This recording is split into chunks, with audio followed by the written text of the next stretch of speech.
So that's pretty much everything for Riverside Park. After that, I took again the Hudson River Trail, the bike path, pretty much all the way back to Lower Manhattan. Along the way, I saw this big cruise ship that was docked right on that the shore there in one of the ports, and also I saw this big warship which was there. I think it's been parked there for a long time, and you can just go on tours of it. I also saw a big building for UPS, probably their headquarters for this area. Anyways, I decided that I was going to have my dinner.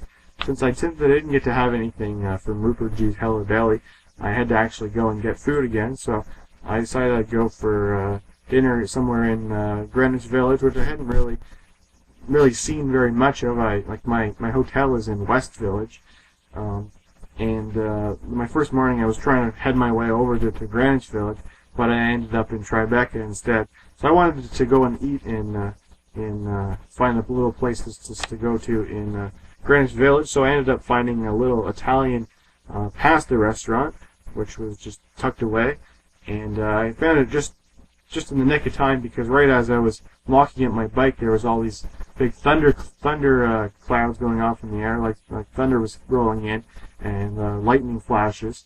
So I got in. I thought it was going to start raining, but it didn't really. There was a few drops, but it didn't really amount to very much. But anyways, I got inside and I ordered. I had Fettucini Alfredo, which was actually really good. The sauce was the cheese flavor in the sauce was really nice. They probably used like really fresh cheese or something for cooking it, because it was very good. I also had dessert with my meal, which was really good. So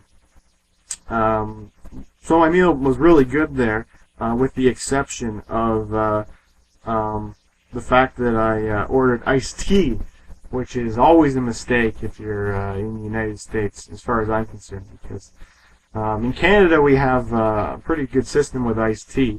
You order iced tea and they bring it to you, and it's this lovely little drink that has tea flavor and lemon flavor, and it's nice and sweet. It's basically just like another soft drink, except it doesn't have any fizz in it, which is what I like. But in the United States, they have a different idea of what iced tea is. When you get iced tea, it's unsweetened. It's pretty much just someone made a pot of tea, and they poured it into a cup, and they let it get cold, and then they gave it to you. So really, literally just iced tea. There's no flavor to it, and it's not sweetened at all. It's just black, cold tea. So I had to add sugar to it to make it somewhat bearable to eat or to drink. But definitely a mistake, because it's not the same as what iced tea is to a Canadian. And this is something that I've observed lots of different places in the United States ordering iced tea.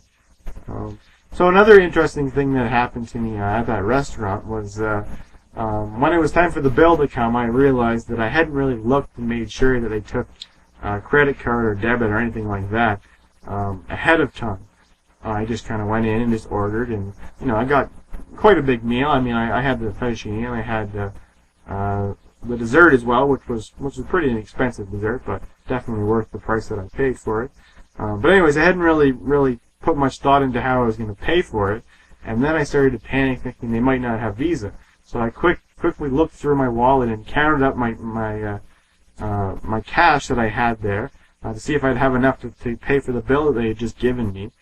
And counting through it, I was thinking, I'm not going to get it. The bill was for $27.11, and I was concerned that I might not have that in there, so I was counting through, and I knew I had 26, and I kept counting, and I realized I had some quarters as well, which took me to another $1, so I was at 27, and then I had a nickel and 6 pennies, which took me to exactly $27.11, which was exactly the price. Although it meant I could pay no tip, but I thought it was really interesting and a really big coincidence that the exact amount of cash that I had was the exact amount that was written on the bill. But luckily they let me pay with Visa, which was fine. But if I had paid with my $27.11, And if I had told them, if they wouldn't take my visa and I had paid for, the exact price of the meal, I probably would have said something and explained why I wasn't giving a tip. But there was no chance that any waitress would ever believe that I had only the exact amount on the bill in my wallet. So that was kind of funny. So after that meal, I hopped back on my bike and tried to find my way back home. A lot more difficult, as I was saying earlier, trying to navigate around the lower parts of Manhattan streets because they're not numbered and they're going at funny different angles and stuff like that. And I was trying to find my way home. I knew Washington Street and Greenwich Street from my travels yesterday, and I thought I knew which directions they went, but from what I remember, Washington Street goes downtown and Greenwich Street goes uptown. They run pretty much parallel to each other, and they're only a block away from each other. So one of them's good for taking me home, and one of them's good for getting me downtown. But when I started going on one of the streets, it seemed to be going in the complete opposite direction that I expected it to be, and I just got all backed up and trying to figure out where I was and didn't even know. But at one point I could see the Hudson River, and I went over that way and got on the little bike path that's there that I really like. And once I was on there, it was really easy to find home because you just keep going along that path until you can actually see the hotel because it's right on the water. And that's how I got home. I was really getting frustrated with those streets because the uptown numbered streets are just so convenient in every single way. So anyways, that was the end of my day. I did get more sun today. I did bring the sunscreen with me, but I definitely didn't apply it frequently enough. But it's not too bad. I'm not gonna probably be feeling the redness really too much. I was noticing near the end of the day that my palms and my hands were starting to really get sore from leaning on the handlebars for pretty much the entire day. So I'm probably going to start wearing gloves maybe tomorrow morning.